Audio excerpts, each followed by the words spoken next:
You ask Tiger to calculate. This deals with finding the midpoint between 2 points. The midpoint between the 2 points is 5, 1. Let's solve it step by step. Plot the 2 points and calculate the midpoint using the formula. The coordinates of point 1 are, x1 equals -4, y1 equals -2. The coordinates of point 2 are, x2 equals 14, y2 equals 4. PM represents the midpoint of the 2 points.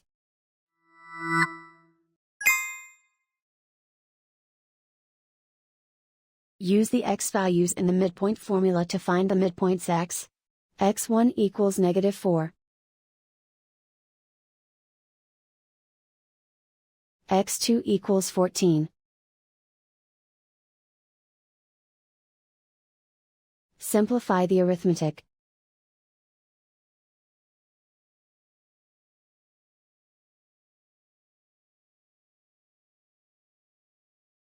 Use the y values in the midpoint formula to find the midpoints y.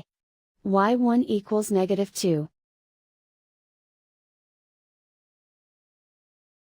y2 equals 4.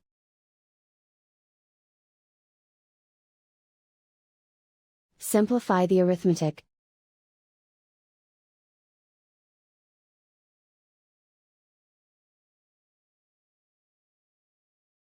And so, the midpoint is 5, 1.